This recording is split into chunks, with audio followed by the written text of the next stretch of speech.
Hey, how's it going? I have a today card from the God, when will I remember the name of that deck? From the Declarations of Mary Magdalene deck. Because I did a video yesterday with yesterday and today is what I got.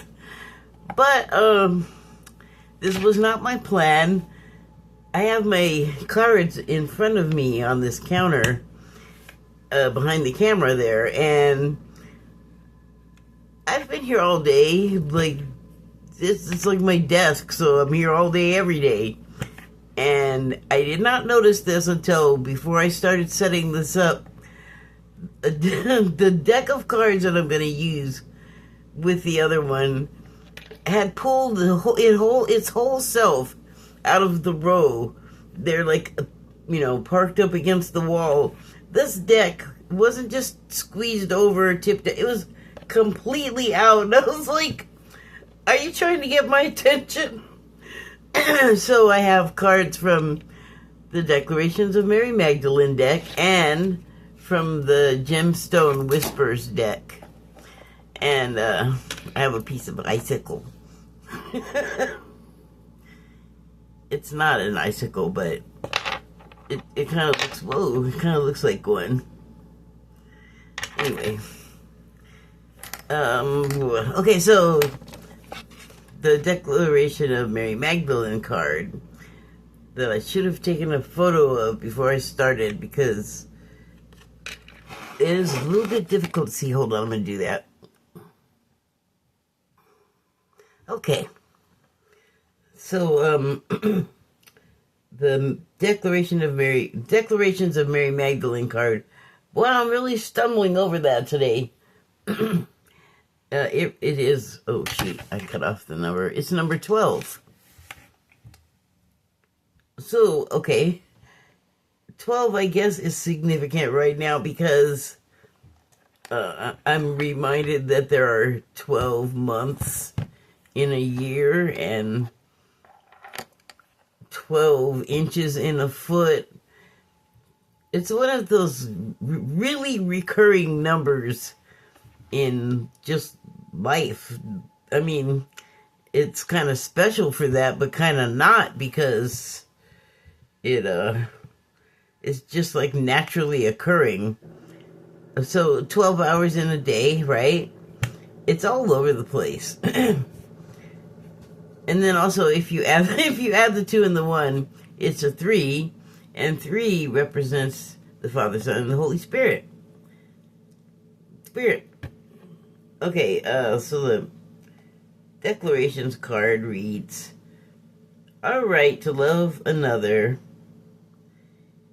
in the essence of the Trinity, Father, Son, and Holy Ghost, is of pure form when thy heart knows, come back, the truth of creations." Let me try this again. Nope, stop that. You messed me up last time. Our right to love another in the essence of the Trinity is of pure form when thy heart knows the truth of creation's sacred vow to one another in love's highest light.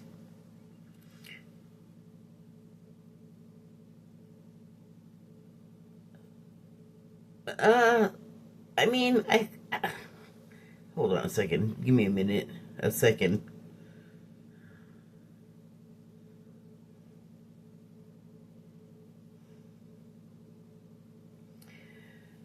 Okay, so,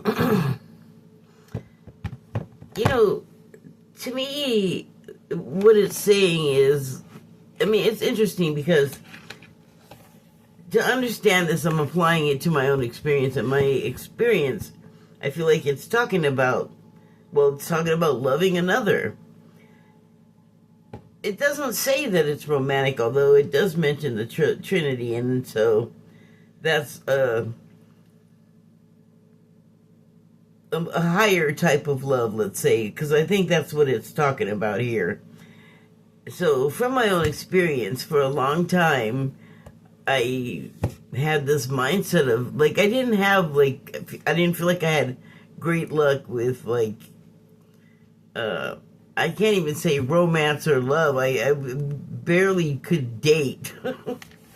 And, well, it just was like, it just never came into my orbit or whatever, you know? And then if I tried to do a Sadie Hawkins, well, it just didn't turn out well, usually at all. Like, it was bad. So, I mean, I was just getting hurt all the time, so I was like, I am not doing this anymore. But during that time, especially because it started when I was pretty young, like, you don't really have your self-esteem in order, or it's very easily toppled, you know, and then you're just like not a toxic mix, but a volatile mix of chemicals because of your puberty or whatever.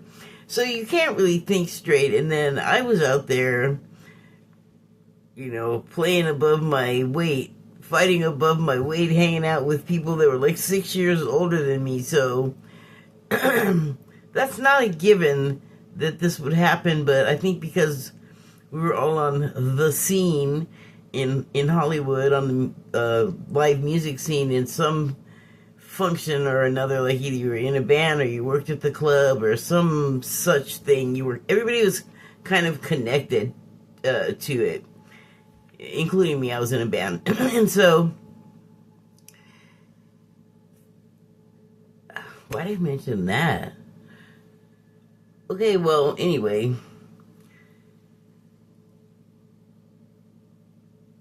the people I hung out with, like, it wasn't, I don't know, like, I keep going to say there wasn't, like, a dating scene, but I don't know that I would know, because I wasn't having dates, but I don't really remember people talking about it, like your girlfriends or whatever. So, I don't know, like, maybe it wasn't that kind of a thing, but first of all, I don't believe that, like, I think it's very rare that you find your soulmate in a bar that you went to. Well, it's a bar, so there's not many people in there that don't drink, that don't go there to drink. And that's the thing with a scene, because it's not just LA or Hollywood, it's everywhere where there's a scene. Music, art, there's, you know, hipster people hanging out, drinking, and then that usually, if you want to keep drinking all night, you take a stimulant. That's what happens. Or else you were already taking a stimulant and you're dependent on it, and you kind of have to, or else your life is all messed up. But it's all messed up because you're dependent on the stimulant. Don't get sidetracked. Point is that over and over again, I would get my hopes up or think something was happening, and then come to find out it was not, you know. And there was definitely an element of don't give away, you know, no one's going to want to marry the cow if she gives away the milk. Well, I wasn't looking to get married. I was looking to have adult time with another adult. And that was pretty much it. Like, I was happy if I got that far. Yeah, I was really not successful. So,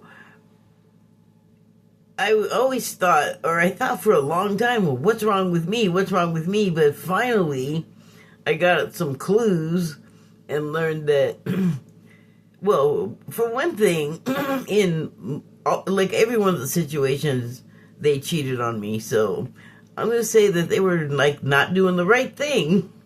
Certainly not showing up in the way this card is talking about. And, like, I didn't cheat on people, and I, have always just been kind of like, let's just see what happens. You know, like, I'm not planning ahead too far, because my experience was like, you're not going to get very far. Point is after you go through that for a while, and hopefully at the same time get your self-esteem straight and understand that, like, whatever happened in those situations, you're not, it takes two, right? It always takes two.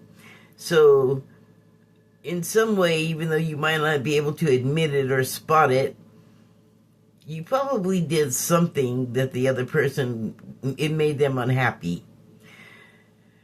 It's on them to talk about that, though, to tell you, like, you know, this is making me unhappy, and not just hold on to it, or have it come up and not deal with it because, you know, I'd rather just quit than deal with it.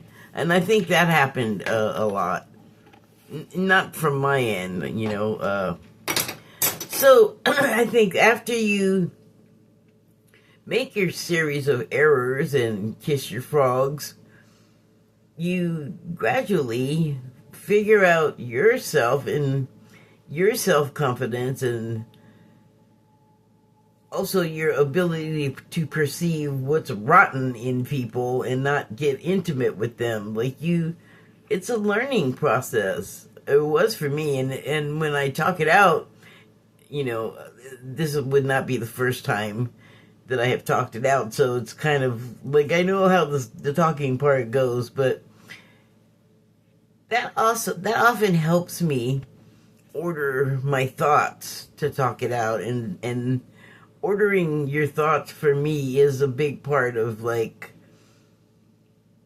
getting to whatever is ailing me at the moment, where I'm not acting right or I'm not feeling right. Like, no one can make you do anything. There's the immortal words of my friend David Danford, Bosco, we used to call him, and he's right, you know, he was right. If you get in a situation and you start to feel stuff, that is you doing that. Like, it doesn't matter what the external stimuli is. You have to be able to discern the difference, you know, and that is also a part of that, getting your self-esteem in order, because you eventually, like, with time, learn, like, oh, okay, I see why that was, you know, sort of making people look at me crazy or say things to me. Like, I get it now, that was out of line. Like, well, you know, whatever it is, you can fill in the blank, but it's like anything else. You live and you learn. So, I was taking some notes, and this just came out, so I thought I'd share it. What? I don't think that's the top of it. I think I have to get my trusty magnifying glass. I just looked at it before I started without the thing, and was able to see it just fine. This eyesight thing is really screwing up my method. Okay.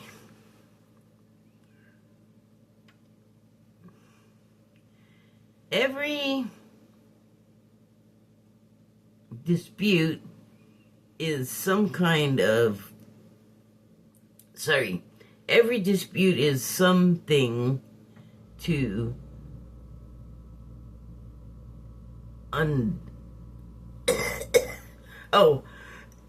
every dispute is something to be undone.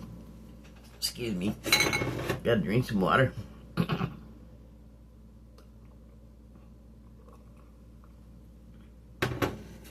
So every dispute is something to be undone. And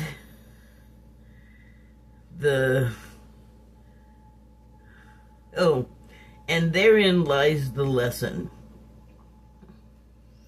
Undoing the dispute. Because division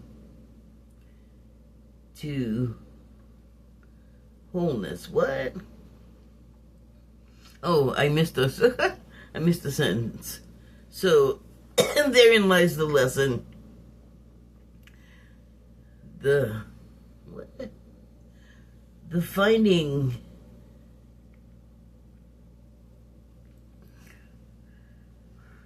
What?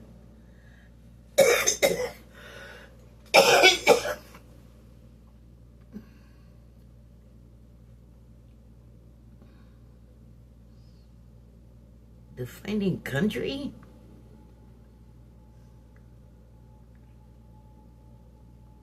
Oh, defining our way back from division to wholeness. Good grief. I can't write good when I can't see either. And I also have these terrible fine point pens, which they're not helping. They're not helping either. I'm gonna go down to the bank at the supermarket down the street and steal a couple of their pens. It's for my work. So what I was saying there was every dispute is something to be undone. To like fix the dispute, to iron out the issues, and then no longer have the dispute. And then the other part was saying that finding it, the undoing is part of finding your way back to wholeness. Which is, just, again, the dispute allows you to be more together than you were when you were having the dispute and were divided. Wow. Okay, every time I come on here, my throat starts doing stuff. Okay. That's it. That's all I want to say. I don't want to encourage it to do anything else. Okay, so I was talking about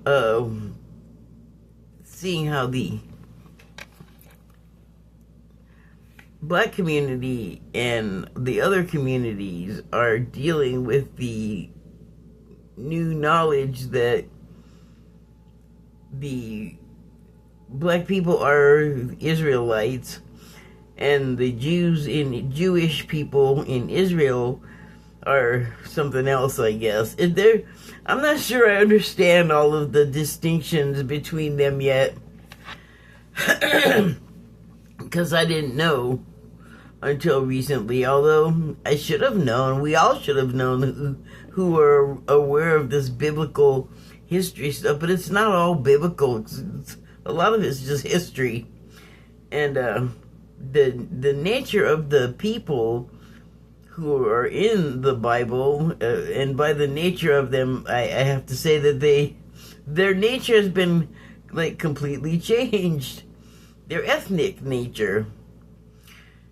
But there are like weather patterns and migration patterns, and also, we need to see it through the eyes of then, not through our eyes now, because our perceptions and our like cultural crap and morality or not is gonna be completely different to whatever was happening, way back when.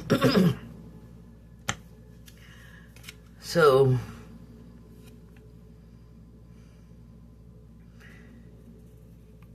first card, sorry, I didn't mean to blank out. The first card is Black Pearl. And the subtitle, as you can see there, is Gluttony. He who is not centered with what he has would not be contented with what he would like to have. So gluttony, for me, is I associate it with like overeating or something like that. But apparently it doesn't just have to be the hoarding of food. It's just like the greed and hunger for like everything. And I feel like that is the tech bros, rich people deal right now. They are like clawing up everything.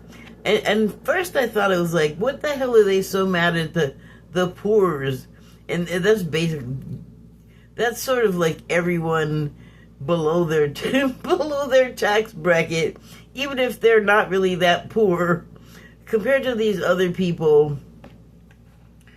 They're, well, the ones that consider themselves most superior are they're cracked. They're not right in the head.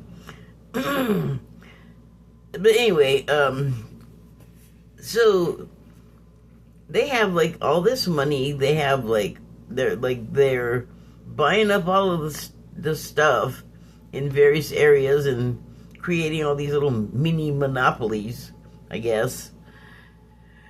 And that's, all of whatever they're doing, it usually is not great for the consumer. And it has seemed like to me that they've just been angry at us for rebelling, I guess, by exercising our First Amendment rights. And they're trying to make it illegal to say stuff because it hurts their feelings. Like, I think that is the most of the explanation about it that I've heard. And it's like, how come I gotta care about your feelings, but you guys did all kinds of stuff to everybody else, and, facts didn't have feelings, and you didn't care about feelings, and whatever. Like, pick a lane. But the point is, they just don't want to associate with us except to extract labor and funds from us. And I think, as I have for years, and I've said this over and over, I think we should stop showing up. Oh, really? Are we that much of a problem? Then we're not good enough to do your fancy work. We should just stay home and be lazy like you say we are, and, I don't know, drink beer and watch ball games on TV, or just hang out and play dominoes, anything but showing up for you ungrateful wretches. And you're so butthurt, you're ruining your habitat too, and you think those bunkers would save you. Okay, so kill off a bunch of us by making it completely toxic to be here, and evidently you guys got something that's gonna fix shit while you're hiding, and then you're gonna come out and what'd you do? Keep aside some of us in like a people ranch somewhere, to be working for you, and so you can control a reasonable number of us? Because, boy, that sure seems like what they're trying to do. And, what makes you think I don't care if you have, whatever, your peeping ahead computer in time. Free will outweighs that. Sorry, bro. Sorry, stronger. We don't have to let you succeed. We have let you guys do stuff to the rest of us for so long, and we've just been kind of submissive, and it's like time for us to snap out of it. And we don't have to respond in kind. I'm sorry, but it's just not, I don't think, wise to fight fire with fire anymore, because where has that gotten us?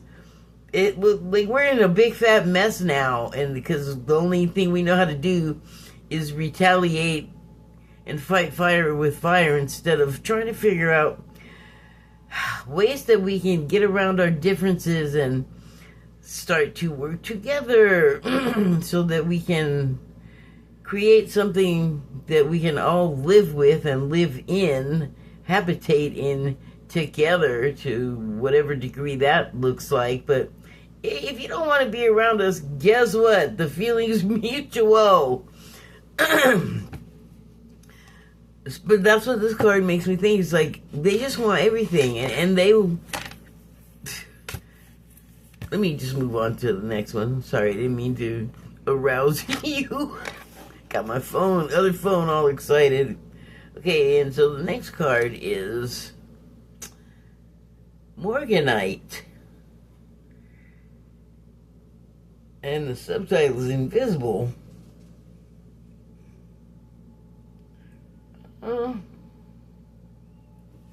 Excuse me, I'm sorry, but I do need to see what that says.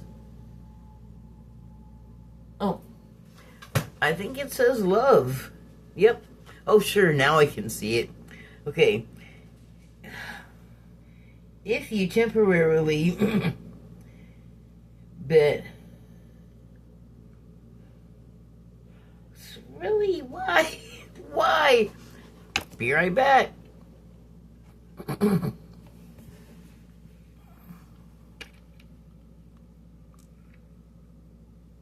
Oh, still going.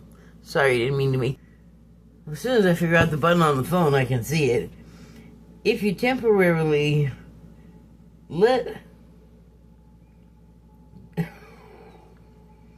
someone, if you temporarily let them go,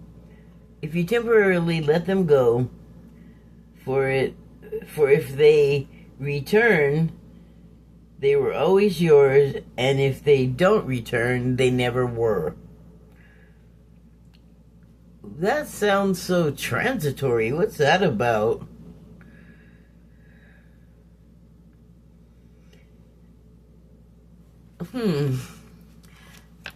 That seems to come from a romantic angle, and I don't know what that's talking about. Because I'm thinking about, like, current affairs in the United States, and, like, not the political stuff so much as the way the political stuff affects us and makes us behave with each other, even. Like, it really is making us all kind of nutty, you know, and everybody's wanting, oh, here it goes. Everybody's like wanting to blame each other, and it's like each other is not the problem. And I don't know how we've been so bamboozled, and we just believe it, and it's like not true. It's just right in front of us is not true, and that blows my mind, because that is like where your free will, you decide to use your free will to be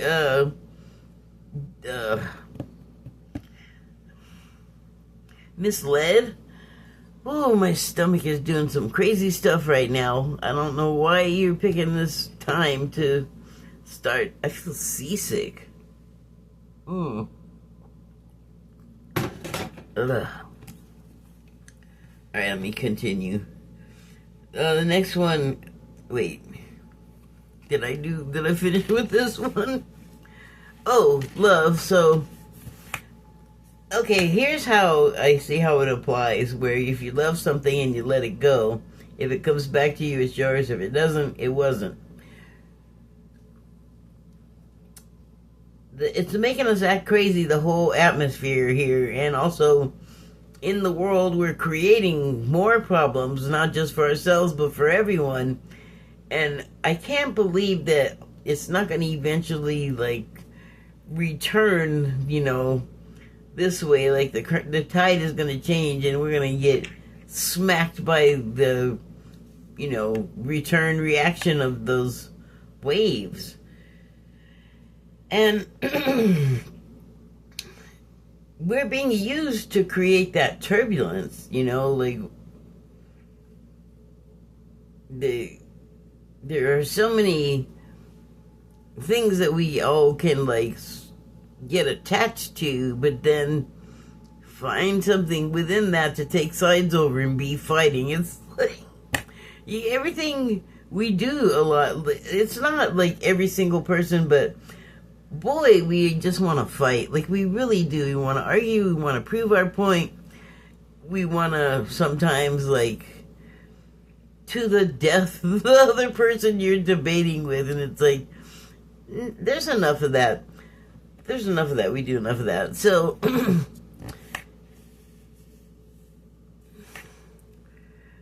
I guess you got to love who you can align with, who you can get along with. And then those that you can't, you gotta let them go until they're ready to do it with you, or until you can do it with them and the situation resolves. But I think the point is, you can still love someone that you have let go, you know? Like, children leave the home, leave the nest, or friends, you know, go off wherever, you know, you just time and circumstances sometimes pull you apart from people that you're close to.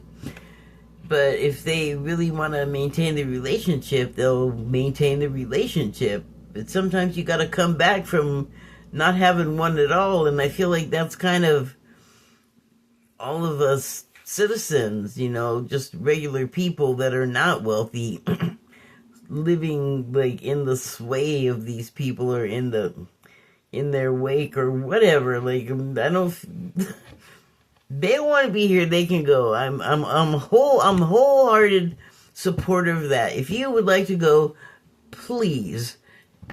There's the door. Because it's rough right now. Like, give us a break. Go ahead and go. Okay, so next card is Sugalite. It looks like there's a storm inside of there. And the planet, look at, where's my pointer? There's a planet, little circle. There you go. So maybe you saw the subtitle is Star. And the card reads, I have loved the stars too fondly to be fearful of the night. I mean, I feel like you could go a lot of ways interpreting that, but I need to figure out the one. I don't need all of them. So I think what this is talking about is not being afraid of the dark. And the thing that's fearful about the dark is that it can hide things. But it's talking about the stars. And so for some reason that is making me think of like the people that have the visitations. And sometimes they are not abducted, but, taken for, sometimes they implant people with embryos to forward their, I guess it would be the Greys that I'm talking about, the Grey aliens. So I don't need to go into like all of whatever they do. The fact that they exist and we know that happens, that's fearful for people. Like, you don't know if you're going to get plucked up. You don't know if it's real. Like, you just don't know. It is kind of a swirl of confusion, But, the thing about it, particularly when they take you away, well, first of all, I from the reporting, it's not always about a alien operation or whatever. Sometimes they just arrive and talk to you and invite you to go with them and ride around in the spaceship, basically. Go see their planet or whatever. And so I don't think that's scary. But the point is like, in the grand scheme of things, even like the Greys that are taking people away, there was an agreement that was made. I'm just quoting the reporting that I've seen, but apparently there was, allegedly, there was this agreement made between Eisenhower and, I'm not sure which ET group it was, but for an exchange of people for, this sucks, in exchange for people that they could come and take. They don't have to tell them anything because the great leader has agreed, like shaking hands or shaking tentacle, or not tentacle, but you know what I mean. They made this agreement with the ETs, and then in exchange for taking people, the government got like technology, and then of course when they get technology, they want to put it in a war. So allegedly that's what happened, and that's why some disappearances are because of that. And like, again, in the grand scheme of things, prior to arriving here and being born, we plan our lives. We plot these things out. So it may come as a surprise and be scary when it happens after you're born, like way after sometimes. If you know this, I find it it eases your tension a little bit, knowing that you planned to do this, and so planning to do this, you must have known it was going to work. It doesn't even matter. I was going to say, you must have known it was going to work out. It doesn't even matter if it like works out to our human sensibilities of satisfaction. The fact is that you carried out the acts that you were doing. Like, that's the point. Like, you're doing something. You don't have to know the reason why. Sometimes you do, maybe. But I think generally, especially with something like this that I'm talking about, not so easy to like slot into everything else. Like, you have this total wild card element, and it makes people fearful because you don't know what's going on.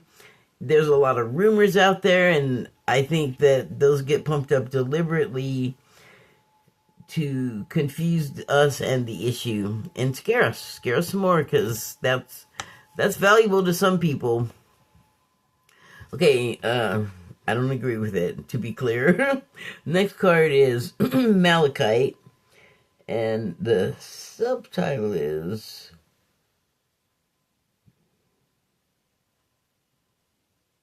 Judgment. So there's a look at the Malachite. It sure looks like the piece it came from, it got stepped on and the compression just squeezed out all these layers here. I don't know, just an impression. The subtitle reads, you knew you weren't going to be able to see that, so you took a picture of it. Hold on. Come on. Open.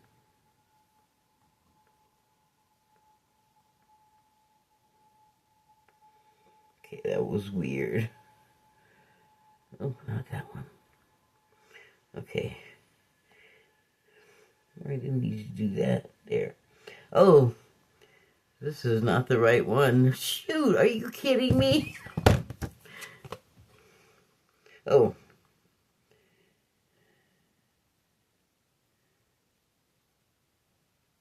Receiving judgments is a matter of infinite hope.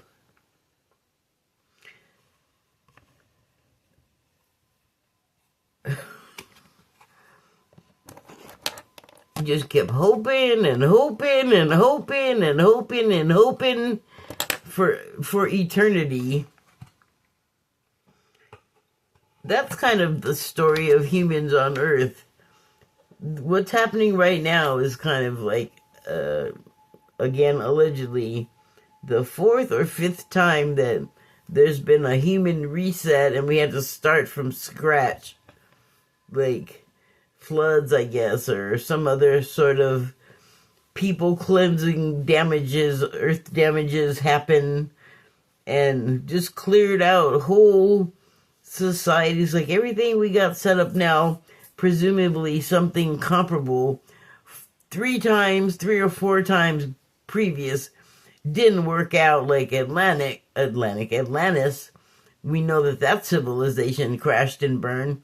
And this civilization we're having right now, allegedly, is very much like Atlantis. And we have, I guess, the people kind of going through the same types of things where it's almost like we're sabotaging ourselves because we cannot get out of this negativity that, temptation draws you into it, and then, other things, but it's like an addiction, or you have some sort of obligation that you have to continue doing these terrible things that I'm not going to specify. I kind of lost what I was talking about there, but you agree to things and then you find yourself stuck in situations and they're very difficult to extricate yourself from.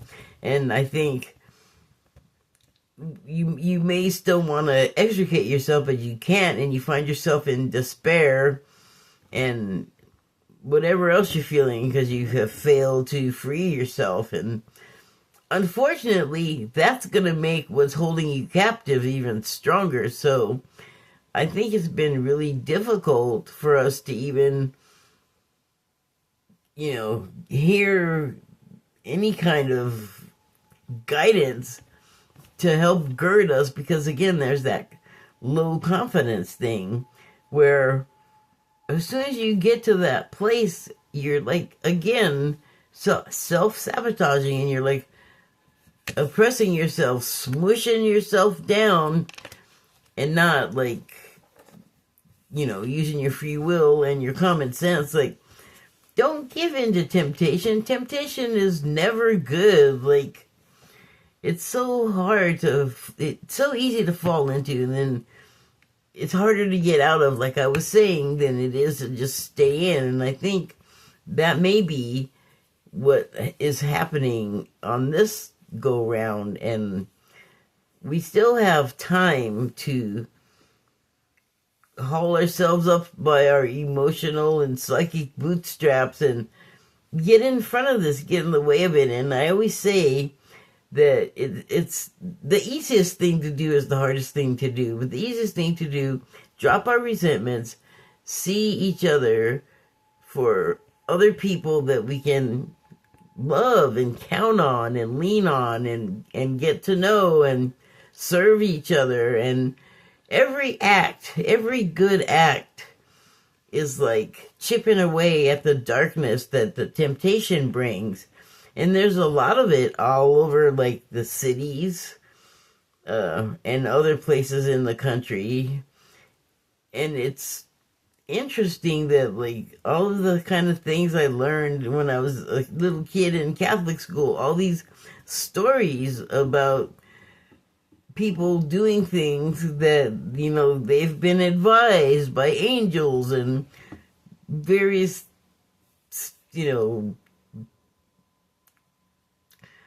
characters that became well known, like Moses or something, and they're like kind of human, but there's a lot of like magical stuff that happens in the Bible, and some of it is magic, I guess, but not all of it.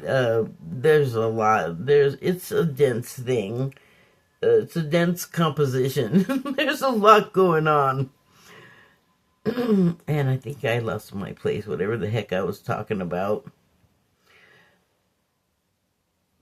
Oh, the temptation and the darkness. Yeah, like, especially if you're unhappy and you want to drag yourself out, you can, I think, start pulling yourself out of it you can be hopeful knowing that there are people waiting. Still, I mean, they're not waiting. They're just here where you were before you gave into the temptation and dragged yourself down. But if you want help, if you ask for help, people, I think, are inclined to help you. Especially if they see you, like, dragging yourself out of darkness. Everyone's going to want to give a heave-ho. I feel like something about us is changing to where that's not just crazy hope, it's like, that could happen hope. Okay, so the last card is the one I took a picture of, because I really can't see that one. So it is Lapis Lazuli. Lapis Lazuli. The subtitle is open. There, you can look at it. I gotta put it down now, though, because I can't see. I gotta magnify. Okay. The only way to find true happiness is to risk being completely cut open. And that, oh my gosh, is so true. Like, I feel like we're talking about my checkered love life of the past, when it felt like every time it failed, I felt like I got cut open and organs and things were falling out. Because I always was like, maybe this time it'll be good.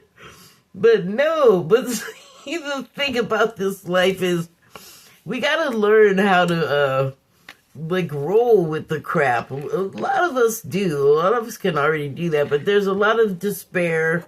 And then, like I said, the people that feel like they're trapped in the temptation and the darkness, you know, if they want to get out of it and they feel like they can't, well, that's where you get the despair. And it's like, the war is good. The war, there's more than one. There's always more than one. Even if we're not in one, we're in one somewhere. Peacekeeping, we call it.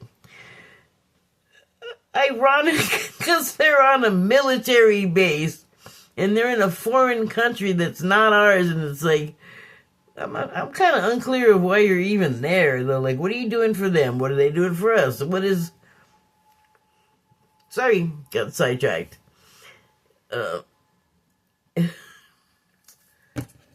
What was I gonna say? Oh, shoot. Man, that is... I really can't see that. Well, whatever I was gonna say was something on a card, on that card. And then I'm gonna wrap it up. So, oh yeah, the cutting open, and it's sort of like shadow work, where you got to be brutally honest with yourself. You know, you got to, like, be able to take the slings and arrows, not just from, like, people from your life outside of your head. You also, like, again, with the self-confidence and the self-esteem and the self-sabotaging, we can decide to give ourselves better self-love. We can definitely love other people better. And I know for me, for a long time, that was like, how can I love all of these people that are like complete strangers, and often there's a bunch of the other people that are terrible, and you gotta, like, find your way to forgive them. And again, that mindset comes from, like, the religious background that I had impressed upon me for years. But some of the things that came out of it they're not useless. And like I started to say at the beginning, a lot of stuff that's in there that I learned about, either something is happening where something I learned about comes up, and it, like, is like a tool or a key to help me navigate the situation. Just like homilies or sayings that come out of it, like, I don't know. I mean, weird stuff I said is in there too, and some of that seems to be happening or has happened. Because I guess, you know, people think it's like the Ten Commandments with Charlton Heston, and, like, everything happens in that movie because they got to cram it all together. But I think, like, has happened, like, the water's turning red. That happened a few years ago. So there's all these things that are, like, these are the steps to it getting really crappy out there. Like, evil's gonna finish taking over and win if you don't, like, fight it and figure yourself out. Like, you got onboard wired in tools just for this kind of thing. Like, that's sort of like what the Jesus thing was about. He came to say, hey, you know, you're equipped to deal with this. You know, remember, here, let me show you how. And then everyone was like, oh my God, you're so rad, I love you, I want to worship you. It's like, no, that's not the message. So, we've been having to learn what the actual message is ever since he was here and was used as a human decoration. Yeah. Point is, it's like getting really scary and gnarly out there, and I don't know what else to call it but evil when people are like, I'm going to drop all of the social contract and just go grab what I want, be it an object or a person. And that ain't right. That's ill. That is not right in the head thinking and behaving. And there are many ways to combat that, but combat is like the wrong word, but that's how we are. We think everything has to be a fight. It doesn't. We can do something other than what we've been doing, and I don't know what it's going to look like. It can start large or small. But I know one thing, if we're all doing it, each good act adds up and is a defense to the negativity and the straight up evil. I'm sorry. Well, why am I sorry? I didn't make it happen. Well, I think we all did. That's that kind of that pre-birth blueprint thing, but also the people that are here that are like the bad people or the evil people, they're here doing the same thing you're doing. They're like playing a role or playing a part in a bigger picture, and somebody's got to be the bad guy, and I feel like it's hard when it's here and now, and it's harder to separate yourself and see and get some distance from what's happening. But those people are actually putting in a major service for the rest of us, because if they're the worst ones, they also get all the hatred. They like get good luck or whatever for years, but interspersed in there, like every life, is some not great stuff. And I think what you get comes with the territory, and if you're kind of criminal and violent, then your pitfalls and setbacks are going to kind of reflect that.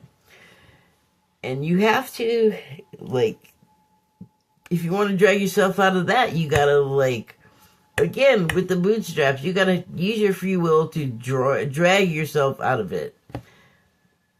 Everything I just said, opinion, commentary, oh, you can't see that. I have signs back there that say opinion, commentary, take it or leave it.